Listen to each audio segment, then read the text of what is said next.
Ang nakaraan. Ihatid mo ako sa terminal bukas ha. Alas 7 ng umaga ang alis ko. Sige. Yak. Gusto ko uminom ngayon.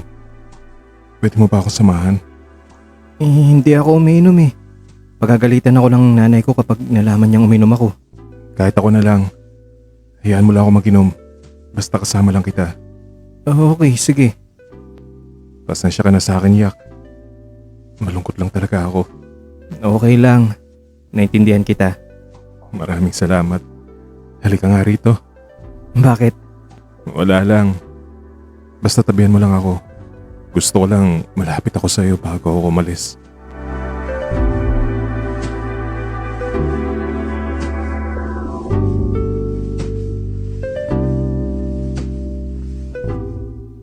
Ang pagpapatuloy. Alas 10 na ng gabi nang umuwi ako sa bahay namin. Alam kong hinahanap na ako ng mga magulang ko. Nung naroon na ako ay katakot-takot na sermon ang aking natanggap mula sa aking nanay. At hindi lang iyon. Pinadapa ako ng tatay ko sa sahig at pinalo niya ako ng sinturon niya bilang pagdidisiplina. At saan ka naman ang galing? Bakit gabing-gabi ka na umuwi ha? Hanap kami ng hanap sa'yo at kung saan na kami nakarating. Ang sigaw ng tatay habang inahampas niya ako sa likuran ng sinturon niya. Hindi ako umimik. Hinayaan ko lang ang tatay ko na paluin ako. Para kasi sa akin, hindi iyon ang pinakamasakit na bagay kundi ang paglayo ni James. Ang sakit ng palo ng tatay ko sa akin. Pero hindi may kukumpara ang sakit na nararamdaman ng puso ko. Kaya ang nasa isip ko ay deserve kong masaktan. Deserve kong maparusahan dahil hindi ko mapigilan ang sarili kong mahalin ng isang tao na kahit kailan ay hindi maaaring maging akin. Kaya tinis kong sakit. Iginit sa isip na kung iyon ang kapalit sa ilang huling saglit na kaligayahan sa piling ni James, tatanggapin ko iyon na maluwag sa aking kalooban. Nakatulog akong nanginginig sa tindi ng sakit ng aking kalamnan habang parehong masakit ang pang-upo at ang puso ko. Kinabukasan, ramdam ko ang sakit ng katawan ko. Nagbihis ako at daladala ang aking knapsack na naglalaman ng mga gamit sa paaralan. Nagpaalam ako sa mga magulang ko na papasok na sa school. Pero ang hindi nila alam ay sa terminal ako magtutungo. Naisip ko na wala ring saysay ang pagpasok ko kung ang aking isip ay lumilipad patungo sa terminal kung saan ay naroon si James. Nang nasa terminal na ako ay agad na hinanap ng mga mata ko si James at agad ko naman siyang nakita. Nakaupo siya sa may shade. Malungkot ang kanyang mukha at pansin kong malalim ang kanyang iniisip. Naka-civilian na damit siya. Straight cut na faded black na maong ang suot na pantalon at ang pangitaas ay puting polo na may itim na stripes at nakatupi ang manggas hanggang sa siko. Sobrang nakakabighani ang kanyang forma. Parang isa siyang artista o modelo ng isang pantalon at damit. Agad akong tumakbo patungo sa kinaroroonan niya. Kitang-kita ko naman ang ngiti sa kanyang mukha nung nakita niya ako. Hi. Yak. Akala ko hindi ka na darating. Akala ko rin, pero hindi ako pumasok. Halata nga. Napansin ko rin yan. Mapo ko rito sa tabi ko. Nang totoo niyan, gusto ko makita kita bago ka umalis. Ganun ba? Bakit naman? Mamimiss kita. Mamimiss din kita, Yak. Pagkatapos ay hinawakan niya ang kamay ko at pinisiliyon. Binitawan ko ang isang ngiting pilit. Naglalaro sa isip ko kung anong gagawin ko at saan pupunta kapag nakaalis na ang bus niya. Naramdaman ko ang namumuong luha sa aking mga mata. Pinigilan ko iyon para hindi niya makitang pumapatak iyon. Tara, samahan mo ako. Ang sambit niya, sabay dampot ng kanyang bag. Isinukpit niya iyon sa kanyang balikat at hinila niya ang kamay ko. Saan naman tayo pupunta? Alas 7 na, diba? Alas 7 ang biyahe mo. Huwag ka mag-alala, may susunod pa namang biyahe. Kahit alas 9 pa ako makaalis dito. Makakahabol pa naman ako sa biyahe ng barko. Tumungo kami sa photoshop at doon ay nagpalitrato. 3 shots iyon. May magkakbayan kami. May nakaupo siya at nasa harap niya ako. Ang pangatlong litratong iyon ang pinakapaborito ko. Sa litratong iyon ay pareho kaming nakangiti. Parang ang saysay naming dalawa. At ang pogi-pogi pa niyang tingnan. At inilagay ko ang mga kopyang iyon sa bag ko. Punta naman tayo sa isang kainan, Yak. Yung sanang may videoke para makakantahan kita. Marunong kang kumanta? Oh, konti. Nung nasa video kaya na kami, pumesto kami sa isang sulok na hindi masyadong nahalata. Nag-order siya ng pagkain. 2 bira at saka kinuha ang songbook. Pumili siya ng kanta. Habang pumipili kami ng kanta, may nauna nang kumanta sa amin. Napatitig na lang ako sa kumakanta. Para kasing inihandog talaga ang kantang iyon sa akin. Ang saklap lang. Alam ko sa edad na iyon ay naramdaman ko na ang pag-ibig. At siya iyon. Kaso hindi ko ito masabi-sabi sa kanya. At kahit sabihin ko man, baka pagtawanan niya lang ako o di kaya ay mabadtrip lang siya. At isa pa ay aalis na siya. Wala akong masyadong choice kundi itago sa sarili ang aking naramdaman. Kaya parang inialay talaga sa akin ang kantang iyon. Kapag wala na siya, iyan na ang palagi kong kakantahin. Lalo na yung parte na sinasabi ng kanta na I wish you love, I wish you happiness. May the years be kind to you. You always be the part of me. Share these thoughts with me. I'll carry you always. Hindi ko na malayang pumapatak na pala mga luha ko. Pasimple akong tumalikot at lihim kong pinahid ang mga iyon. Hindi ako nagpahalatang umiiyak. Pinigil ko ang sariling huwag umiyak ng lantaran. Hey, okay ka lang ba? Bakit? Seryoso yatang nakikinig ng kantang iyak ng buhay ko ah. Uy, ikaw yatang yak ng buhay ko. Pero seryoso, Yak ah. May tatanong ako sa'yo. Na-inlove ka na ba? Para naman akong binatukan sa kanyang tanong. Kasi sa puso ko, oo dapat ang isasagot ko. At sa kanya ako na-inlove. Pero matinding takot ang nadarama ko. Ayoko malaman niya ito. Kasi siguradong ang sunod na tanong niya ay kanino. At ayokong humantong pa raw ng tanungan. Narinig ko na kasi dati sa kanya na may bakla daw na naniligaw sa kanya at nasuntok niya ito. At may mga bakla rin daw na nagpaparamdam sa kanya pero hindi niya pinatulan. At kapag may nangungulit, tinatakot daw niyang babarilin niya sila. Kaya hindi na ako nagbubukas pa ng issue tungkol sa bakla o relasyong lalaki sa lalaki. At ang isa pa ay nasabi ko na rin sa kanya na hindi ako bakla. Kaya ang naisagot ko na lang sa kanya ay, hindi pa. Bata pa kaya ako? Sigurado ka? Oo naman. 100% na sure ako na hindi pa ako na-inlove. Eh bakit mo pinapakinggang maigi yung First Love na kanta na yan? Na para pang napakalalim ng iniisip mo. Napakalalim to. Wala ah. Eh, ano ang iniisip mo ha? Bakit ganyan ang mukha mo? Bakit naman? Ay, ano ba ang mukha ko? Hindi ma-drawing. Parang namatayan. Sobra naman yung namatayan. Wala lang. Naiisip ko lang kung... Na ano? Wala. Sige na, kumanta ka na lang dyan. Ang sabi ko na lang sa kanya, gusto ko sanang ituloy ang tanong kung babalik pa siya. Kaso naunahan na ako ng hiya. Pero nanatili pa rin siyang nakatingin sa akin at iginitang, Alam mo, Yak, ang sarap kaya kapag naranasan mong ma-inlove na. bakit? Ano bang nararamdaman kapag na-inlove ka? Yung palaging siya lang ang laman ng isip mo. Kapag kasama mo siya, parang wala kang pakialam sa ibang mga tao, sa mga nangyayari sa paligid. Ang nakafocus lang sa isip mo ay siya lang. Kung ano ang tinitingnan niya, kung anong hinahawakan niya, kung anong expression sa mukha niya, kung ano ang forma ng buhok niya, ng damit, kung anong ginagawa ng kamay niya. Kahit ngiti niya o simangot, nakatatak yun sa isip mo.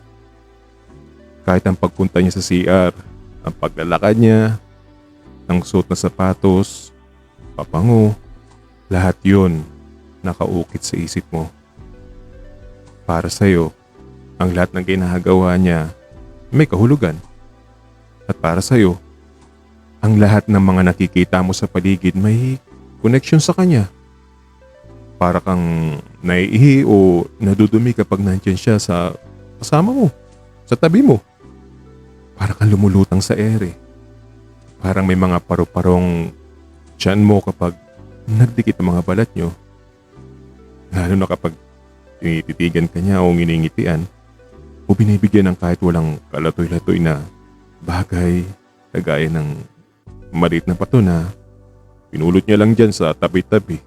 Lalo na kung bulaklak pa.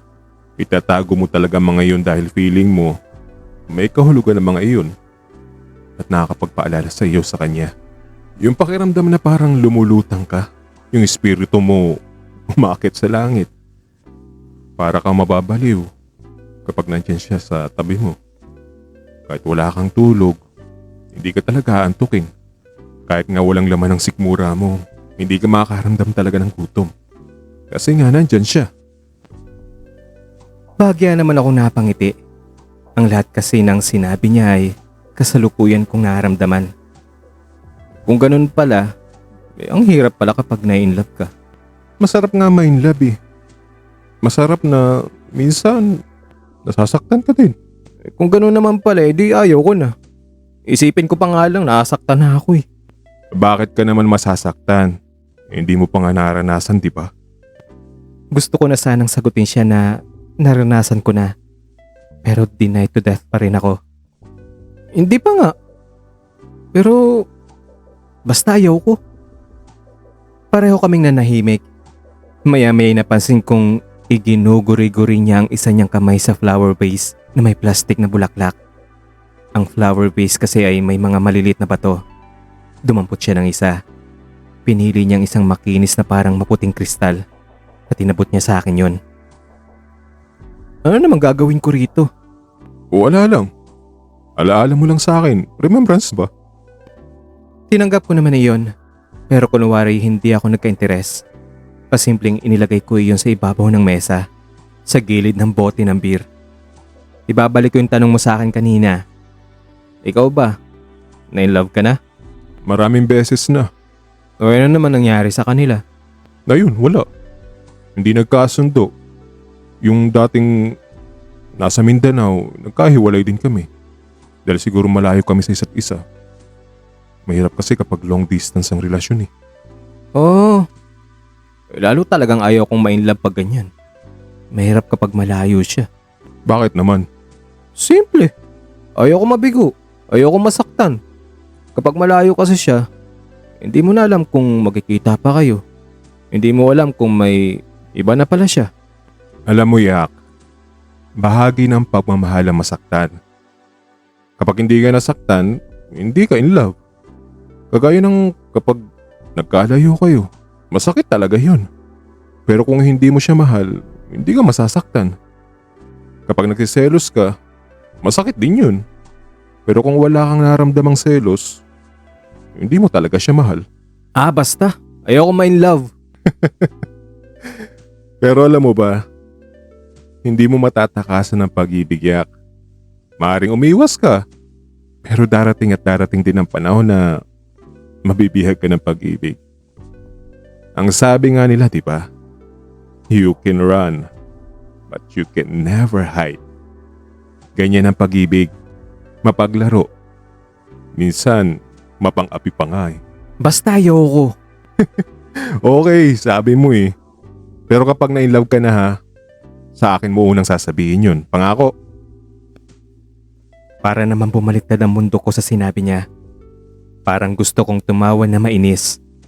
Sasabihin ko sa kanya na in love ako at sa kanya ako na in love. E di para ko na rin siyang niligawan. Kaya ang ginawa ko na lang ay tumango na lang ako. Pero sa totoo lang, tila may naghihilan sa loob ng aking isip. Gusto kong sabihin sa kanya na in love nga ako sa kanya eh. Pero may naramdaman akong takot.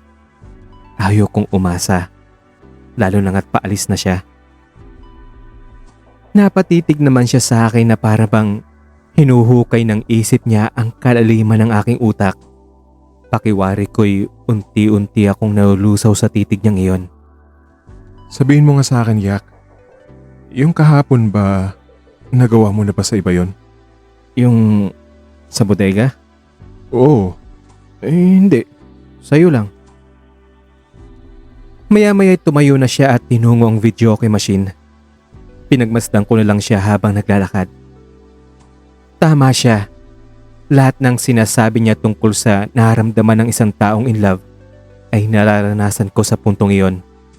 Ang postura niya, ang pananamit niya, ang buhok niya, ang sapatos na suot niya.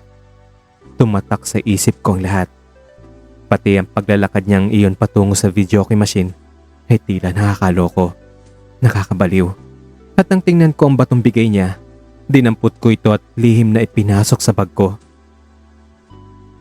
Nang nakarating na siya sa videoke machine, naghulog siya ng coin at pagkatapos ay pinindot ang key sa kanyang kakantahin. Dinampot niyang mic sa ibabaw nito at naupo sa upuan na nakatalaga para sa singer na nasa gitna ng platform. Nakaharap siya sa akin. Pagkatapos ay nagsalita. Ang katang ito ay iaalay ko kay Yak. At sinimulan niyang kantahin ang kanta ni Jericho Rosales na Beautiful in My Eyes. You're my peace of mind in this crazy world. You're everything I try to find. Your love is a pearl. Nung narinig ko ang unang linya pa lamang ng kanta, You're my peace of mind in this crazy world, naramdaman ko kagad ang bugso ng mga luhang tila nag-uuna bumagsak sa mga mata ko. Hindi siya sanay kumanta, pero ang effort niya ang sobrang na-appreciate ko, pati yung feeling na sobrang touch sa kanyang kinanta na ipinarinig sa akin. At lalo pa nung tuloy-tuloy na siyang kumanta na nakatingin pa talaga sa akin at mistulang galing sa kanyang puso ang mga katagang nialaman ng kanta. Hindi ko na napigilan ng pagdali pa ng aking mga luha. Yumuko na lang ako. Kinapa ko ang bag ko at hinugot sa loob noon ang aking hand towel at pinahid ko mga pisngi ko na basang-basa na ng mga luha. Hindi ko alam kung ano talaga ang mensahe niya sa akin sa kantang iyon. Kung kinanta lang ba niya iyon dahil sa iyon ang paborito niyang kanta o kinanta niya iyon dahil iyon ang naramdaman ng puso niya para sa akin. Ano man iyon, may tuwa pa rin sa puso ko na kahit maghiwalay na kami, may kanta siyang iiwan sa akin na nagpapaalala sa akin tungkol sa kanya. Patuloy lang ako sa pagpahid ng mga luha ko habang nagpapatuloy din siya sa pagkanta. Napaka-ironic. Kinikilig ako pero pakiramdam ko ay tinatadtad ang puso ko. At habang patuloy ang pagkanta niya, hinugot ko ang ballpen sa aking bag. Kinuha ang isang tissue na nasa mesa namin at sinulatan ito. Yak. O James. Aaminin ko ang totoo. Naranasan ko na rin ang first love. At sa iyo yun. Jazim. Sinulatan ko rin ito ng petsa, oras, pangalan ng resto bar na iyon at table number namin. Isinulat ko rin ang pamagat ng kanta niya. Pagkatapos ay isiniksi ko ang sinulatang tissue sa bulsa ko. Wala lang. Gusto ko lang na may souvenir akong maitago na magiging alaala ko sa kanya sa okasyong iyon. Bala kong ibalot ko ito sa bato na ibinigay niya sa akin kanina. Nung bumalik na siya sa kanyang upuan sa harap ko, tinanong niya kaagad ako. Oh, bakit ka naman umiiyak? Wala to. Siguro, mamimiss lang kita. Talaga? Oy, bakit naman? Kasi napahinto ako nung maramdaman na bugso ng mga luhang muling dumadaloy sa aking pisngi. Hinugot niya ang tissue na nasa mesa namin at pinahid niya iyon sa aking mga luha. Bakit naman, Yak? Kung ganyan ka, malulungkot naman ako niyan. Kasi ikaw talagang best friend ko, Yak eh. Lahat nagagawa ko kapag kasama ka. Alam mo yung hindi ako nahihiya. Masaya ako kapag kasama kita. Tumayo siya at tumabi sa akin sa pagkakaupo. Hinaplos niya ang buhok ko at inilingkis ang kanyang kamay sa aking bewang. Hindi naman ako tuminag. Naghintay akong may sasabihin siya. Hinintay kong sabihin niya sa akin na babalik siya para sa akin. Pero wala. Wala akong narinig na sagot mula sa kanya na magbibigay sa akin ng pakonsuelo. Ang sakit. Ramdam kong walang kasiguraduhan ng aking pagmamahal sa kanya. Parang isang panaginip na lang ang lahat. Pero hindi rin ako nakatiis na tanungin siya. Babalik ka pa ba rito, Yak? Hindi ako sigurado eh. Gusto kong sa Mindanao manirahan, Yak. Pangarap kong doon sa lupa kong sinilangan ko, igugol ang buhay ko. Maghanap ng magmamahal sa akin. Katuwang sa pagbuo ng pamilya. Lalo na ngayon, mahirap ang kalagayan ng nanay ko. Alam mo namang mas kailangan niya ako. Mistulang tinadtad na naman ang puso ko sa narinig. Feeling ko'y wala talaga siyang pakialam sa aking naramdaman. Wala ka bang mamimiss dito? Natahimik siya ng sandali. Pagkatapos ay tinitigan niya ako. Ikaw, mamimiss kita. Lalo na yung ganito. Ito ang mamimiss kong mukha mo. Ito yung sinasabi kong beautiful in my eyes. Ikaw talaga oh. May cellphone number ka ba, Yak? Para kahit nasa Mindanao na ako, patuloy pa rin tayo makakapag-text. Para may communication pa rin tayo. Wala akong cellphone.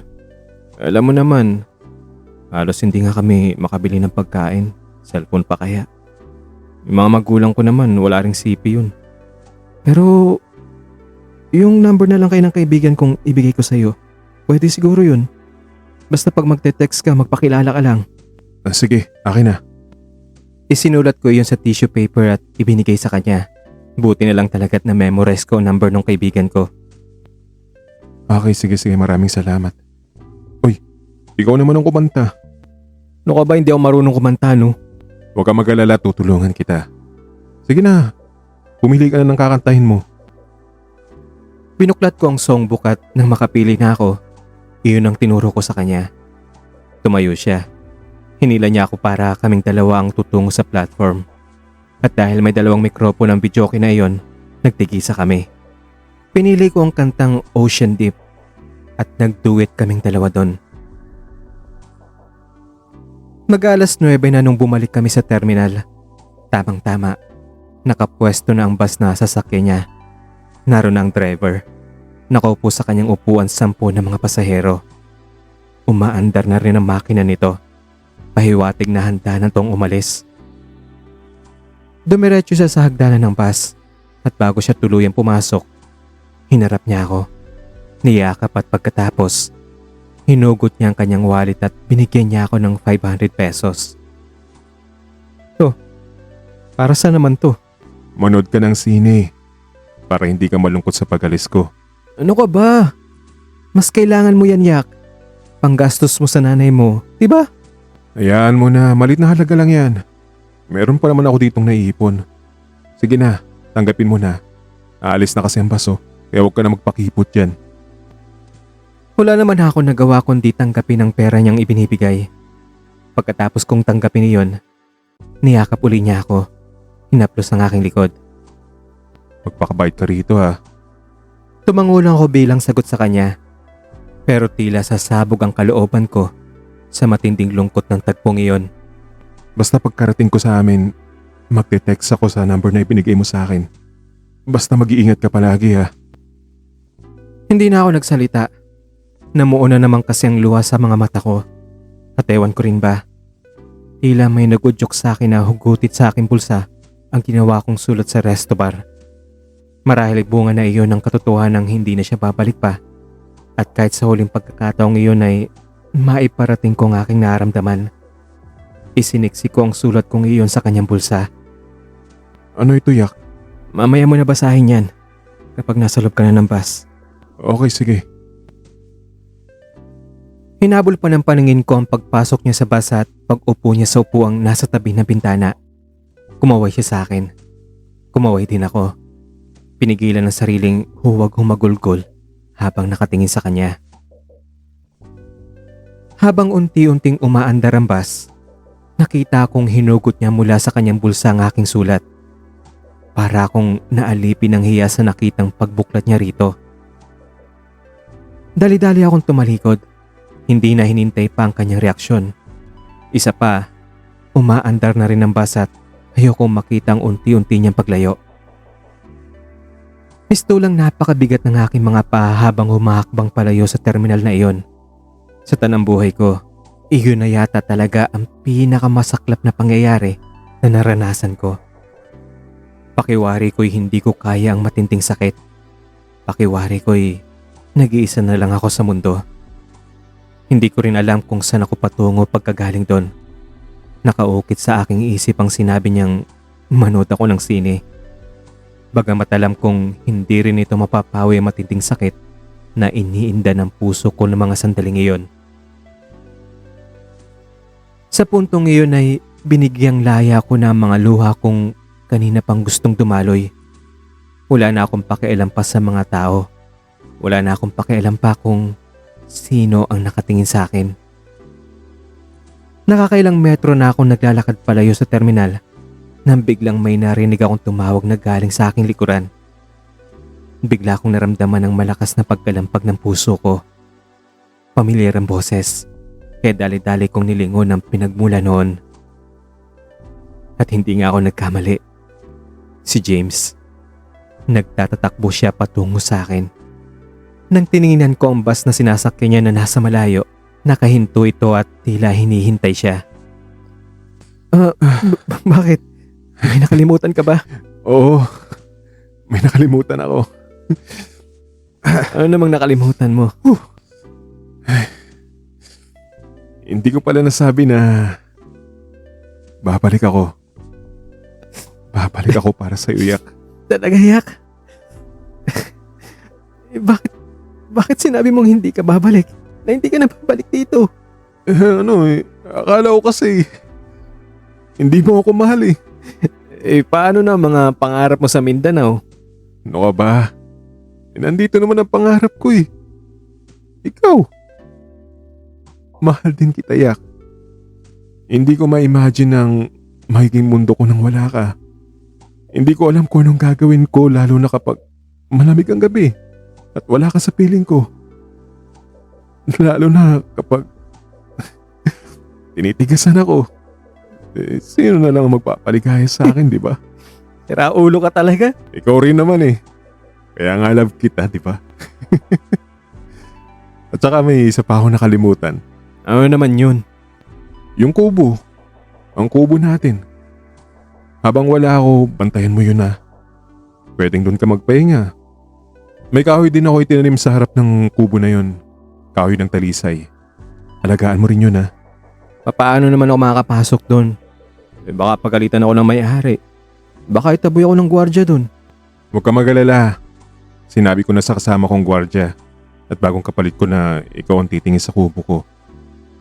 May lihim na daanan naman sa bodega. Diba? Alam mo naman yun. Sa likod ng kubo. Makakapasok ka naman kahit nakasara ang gate. Okay, sige. Aalagaan ko ang kubo, Yak. At ang kahoy mo. Kahoy natin. At huwag ka nang malungkot dyan ha. Babalik naman ako eh. Tumango na lang ako.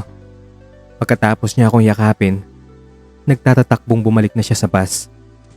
Sinundan pa ng aking tingin ang pagtakbo niya hanggang sa makasakay na nga siya. Nanatili lang ako nakatayo roon na nagsimulang umandar na muli ang bus. Kumaway ako ng kumaway hanggang sa unti-unti naglaho ito sa aking paningin.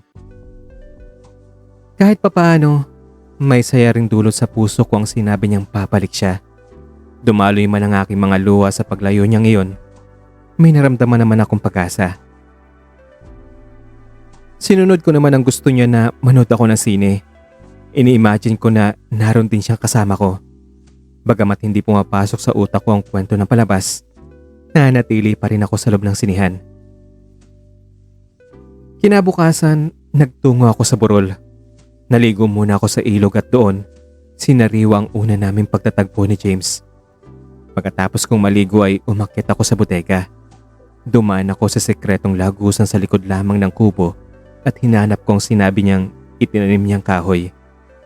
Nakita ko ito. May taas na 3 talampakan, malulusog at mabiberdeng mga dahon. Pumasok ako sa kubo at doon ay nagmuni-muni at muli ay hindi ko na naman maiwasang hindi mapaluha. Pagkatapos ko ron ay tinungo ko ang kaibigan ko na nagmamay-ari ng cellphone na ang numero ay ibinigay ko kay James. Kapitbahay ko lang kasi siya. Dan, wala bang text para sa akin? Ibinigay ko kasi yung number mo sa kanya, sa kaibigan ko, para kapag gusto niya mag-message, sa'yo na lang. Pero ang sabi niya ay wala siyang natatanggap. Nakaramdam ako ng panlulumo sa narinig ko, pero inisip ko na lang na baka abala siyang tao dahil sa mga nangyayari sa kanyang nanay. Dahilan para hindi niya ako ma-text. Maaari ring hindi pa bumubuti ang kalagayan ng kanyang nanay kung kaya ay abalang-abala talaga siya. Kinabukasan, tinanong ko uli ang aking kaibigan kung may nag-text ba para sa akin. Pero wala pa rin daw. Naintindihan ko pa rin si James. Ang ginawa ko'y nanghiram ng gitara at pinilit pag-aralang tipahin ang kantang Beautiful in My Eyes na siyang kinanta niya sa akin bago siya umalis. Pati na rin ang First Love. At pati ang litrato namin ay ibinalot ko pa ng plastic para hindi mabasa at isiningit ko pa sa unan at niyakap-yakap ko yon. Para na akong baliw. Noon ko lang naranasan ang ganong katinting pagkasabik sa isang tao.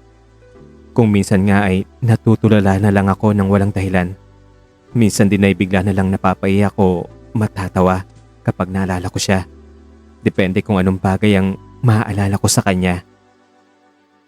Ang masaklap lang ay hindi ko masabi-sabi kahit kaninong aking naramdaman at ang aming relasyon. Hindi ko ma-imagine na magkwento sa kaibigan o kaklase ko, lalo na sa mga magulang ko. Siguradong pagtatawanan nila ako at tatawagin bakla. Lumipas ang 1 linggo at wala pa ring text si James para sa akin. Doon na ako nagsimulang mag-alala at matakot. Isang araw ay dumalaw ako sa kubo. Kagaya ng palaging ginagawa ko, dinidiligan ko ang punong itinanim ni James. Kinakausap ko nito para na nga akong tanga. Dumating pa sa punto na pinangalanan ko itong Talis, as in Talisay. Alam mo Talis, namimiss ko na siya. Siguro, ikaw, namimiss mo rin siya no? Siya yata ang amo mo. Ako rin, amo ko rin siya. Kung itinanim ka niya sa lugar na ito, ako naman ay sa lugar na ito niya tinuruan kung paano magmahal. At siya ang itinuro ng puso ko na mahalin ko. Kaya, amo ko rin siya.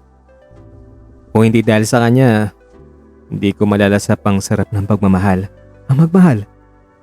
Ang mga karanasang siya lamang ang nagturo sa akin. Sa kanya ko unang naranasan ang mahalin ng isang tao. Kaya alam mo, namimiss ko na talaga siya. Nasasabik na ako na muli siyang makakapiling. Nasa ganun ako pakikipag-usap sa puno nung biglang may tumikhim sa likuran ko.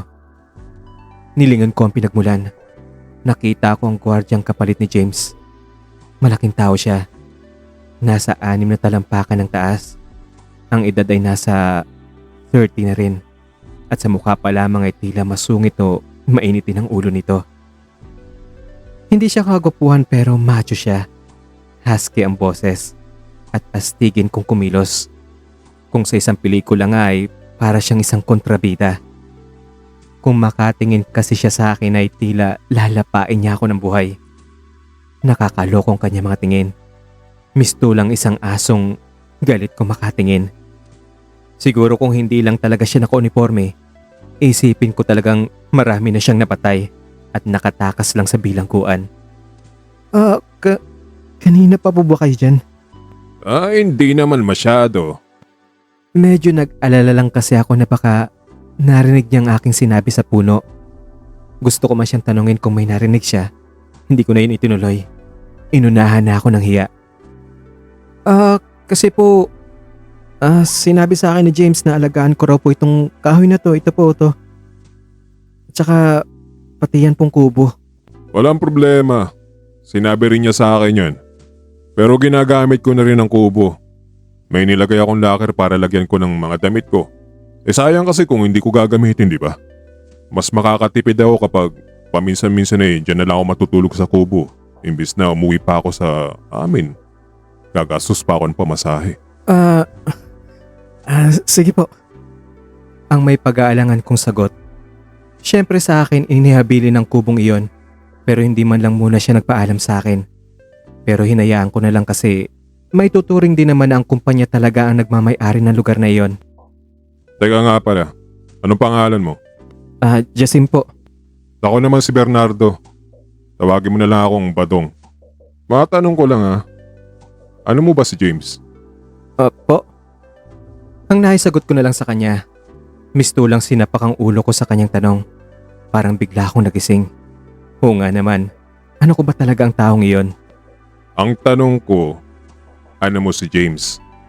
Kamag-anak mo ba o kaibigan mo? Kaibigan lang po. Paano naman kayo nagkakilala? Diyan po sa ilog.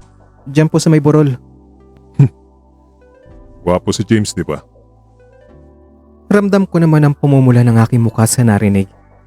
Hindi ko malaman kung may tagong kahulugan ng tanong niyang iyon.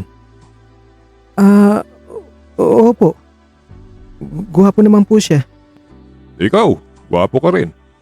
Mistiso. At mukhang babae dahil dyan sa mahabang buhok at maputi at makinis na mukha mo. Kung naging babae ka lang, siguradong napakaganda mo. May lahi ka bang Amerikano? Ang itay ko po, Espanyol po ang mga kanununuan po niya. Kaya pala. At ang mga mata mo, kulay brown din Ang buhok mo may kaunting pagka-brown. Ang sabi niya, sabay talikod at pumasok sa kubo. Halika rito sa loob. Tingnan mo yung locker na inilagay ko dito. Sinundan ko siya. Pumasok din ako sa loob ng kubo. At habang nasa loob na ako, nilapitan kong kanyang locker at tinignan iyon ng maigi. Seryoso akong nakatingin sa locker na itinuro niya nang bigla niyang hawakan ng kamay ko. Dahil nasa likuran ko siya, mabilis ko siyang hinarap at doon ko napansin ang kakaibang sagot niya. Kita ko sa mukha niyang uri ng anyo na hindi ko maintindihan. Ramdam ko ang tensyon sa pagitan namin. Hindi ko alam kung anong dapat kong gawin, lalo na nang naramdaman kong diin ang pagkakahawak niya. Bakit po? Ang tanging nasabi ko na lang habang pilit kong pinananatiling kalmado ang sarili ko. Gawin mo na lang ang sinasabi ko. Ayoko po. Sige na, wag mo na akong paasahin, Jasim. Bakit po? Sinabi ba sa inyo ni James? Ikaw ang nagsabi niya sa ilalim ng puno, diba? Narinig ko ang lahat. At doon ako tuluyang kumaripas ng takbo palabas ng kubo at palabas din ng compound. Hindi ko maipaliwanag ang halo-halong naramdaman ko. Takot, hiya, at isang pakiramdam na hindi ko maintindihan. Pero nanaigang takot, gusto ko umiyak. Naalala ko si James at bigla akong hiniling na sana siya na lang kasama ko ng mga sandaling iyon. Simula nun, hindi na ako muling nagpunta sa kubo. Natakot na ako na baka maulit ang ganong pangyayari o baka mapahamak ako kung susubukan kong tumangging muli. Lumipas ang isang buwan at wala pa rin ako natatanggap na text mula kay James. Unti-unti na ako nakaramdam ng pangamba. Maraming katanungan sa isip ko kung bakit hindi niya na ako naalala. Parang sobra naman yata siya. Siguro naman kahit gaano siya kabisi, dapat ay mag-text pa rin siya sa akin para ipaalam kung ano na nangyari sa kanya. Kung ano nang balita tungkol sa nanay niya, sa kalagayan ng pamilya niya, mga pangyayari sa paligid niya. Mahal ba talaga niya ako? Sa puntong iyon ay nagsimula na ang pangamba ko at pagdududa kung totoo nga bang mahal niya ako at babalik pa siya. Lumipas pang isang buwan at kagaya ng dati ay wala pa rin ako natanggap na mensahe mula sa kanya. lalo pa ako nakaramdam ng lungkot. Lumipas pa ang ilang mga araw, linggo, at naging buwan. Wala pa rin siyang paramdam. Ang kasabikang nadarama ko ay unti-unting napalitan ng sama ng loob, galit at pagkadismaya. Kahit alam naman niya ang address ko sa bahay, ay sinulatan man lang niya sana ako. At kahit sa eskwelahan ko na lang sana i-address niya ang sulat. Pwede rin sa dating pinapasukan niya at ipangalan lang niya iyon sa kanyang kasamahan sa trabaho. Pero hindi niya ginawa iyon. As in totally, wala akong kaalam-alam kung ano ang kalagayan niya. Hanggang sa lumipas ang isang taon, nawalan na ako ng pag-asang magte-text pa si James sa akin o babalikan niya ako. Bagamat sariwa pa rin sa aking alaala ang lahat, may malakas na udyok sa aking isip na kalimutan ko na siya. Pero paano ba siya malilimutan gayong ang lahat ng mga ginawa namin ay hinahanap-hanap ko? Gusto kong kamuhian siya. Napapaiyak na lang ako kapag naiisip ko ang lahat. Pakiramdam ko ay ginamit niya lang ako. Pinaasa, pinaglaruan. Hindi man lang niya naisip kung anong epekto ng ginawa niya sa aking pagkatao, kaya lalo akong nahirapan. Araw at gabi ay laging sumasagi sa aking isip ang ginawa niyang iyon sa akin. Sinisisi ko siya kung bakit niya pinalasap sa akin ang mga iyon, pero iiwan lang din niya pala ako at kakalimutan. Sinira niya ang buhay ko. Iyon na lang ang nakatatak sa isip ko. Itutuloy. Abangan ang episode 4. Kung hindi pa po kayo nakasubscribe, please consider subscribing po sa channel natin. At kung nagustuhan niyo po ang kwento, please hit like at mag-comment na rin po kayo kung ano masasabi niyo sa kwento nating ito. Malaking tulong po ang pagbibigay niyo ng like at pagko-comment niyo sa comment section na kahit ano pong comment, kung ano pong masasabi niyo sa kwento o kung ano pang mga suggestion na pwedeng i-improve pa sa channel. Pag ginawa niyo po kasi mga bagay na yan, engagement po yan para i-recommend ni YouTube yung kwento natin. Yung mga kwento. At syempre bago po tayo magkalimutan at tuluyang magpaalam, maraming salamat po sa mga nag-avail ng membership, sa mga nagbibigay ng super thanks, at sa mga nagpadala ng donation sa GCash account ng kaibigan ko na nagulat kasi may mga nagdadatingan sa kanyang donation. Ang sabi ko naman sa kanya, pag hindi niya kilala sa akin yun. Kasi wala naman nagpapadala sa kanya eh. Wala nagmamahal sa kanya. Joke lang. At syempre sa mga gusto pong mag-donate pa, ipopost ko po ulit yung QR code. Lubos na po sila natin. Kasi aminin ko na po sa inyo, hindi pa ganun kalakihan yung kinikita natin sa channel kasi maliit pa po. Hindi pa ganun karamihan yung mga subs natin.